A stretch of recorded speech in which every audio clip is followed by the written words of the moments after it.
जिस तरीके से प्रधानमंत्री नरेंद्र मोदी ने अपील की और उसके बाद अपने काफिले को कम किया, गृह मंत्री बीजेपी शासित जो भी राज्य हैं वहां पर भी हमने देखा कि सरकार ने अपनी अपनी तरह से कटौती की है।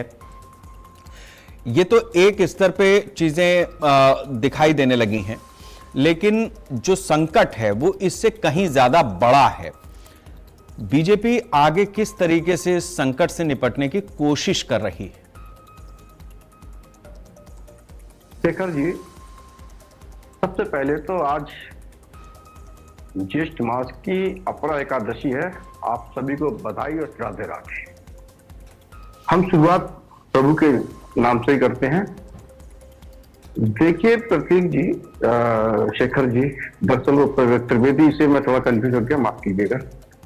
तो शेखर जी, है क्या है कि इससे पहले भी देश पर जब जब कोई संकट आए या देश ने, प्रधानमंत्री ने महसूस किया कि कोई संकट आने की संभावना है, तो तमाम प्रधानमंत्रियों ने यह अपील की। हमारे प्रधानमंत्री देश के वर्तमान में मोदी जी ने जो अपील की है, क्योंकि हम जानते हैं, पूरा देश जानता है कि कच्चा तेल हम लोग लगभग 89% विदेश से आयातित करते हैं, जिसमें रशिया है, इराक है, सऊदी अरब है, यूएई है, अमेरिका है, हम इनसे लेते हैं। और इनके अलग अलग सबके रेट्स होते हैं, क्योंकि वैश्विक आपदा है। इस समय अमेरिका को भी नहीं मालूम था, जो 1 महीने और 2 महीने का वो लेके चल रहा था अपना अभियान कि ईरान से युद्ध होगा और ईरान 1-2 महीने में निपट जाएगा, लेकिन वो नहीं हुआ।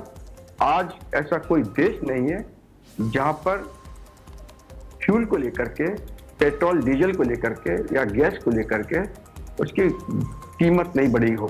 हर देश में कीमत बढ़ी है, लेकिन प्रधानमंत्री जी की सूझबूझ, दूरदर्शिता, ये इतनी वैश्विक मंदी के बाद, वैश्विक आपदा के बाद भी भारत में अभी तक ना तो पेट्रोल डीजल पर ज्यादा कोई बढ़ोतरी की गई है, ना डोमेस्टिक गैस पर कोई बढ़ोतरी की गई है। विपक्ष ने तमाम तरीके के आरोप लगाए, तमाम तरीके से पैनिक पैदा किया देश की जनता के बीच में, जनता को गुमराह करने की कोशिश की। लेकिन हम बता दें कि भारत के किसी भी कोने में कहीं पर भी कोई पेट्रोल पंप है तो एक भी पेट्रोल पंप बंद नहीं हुआ है।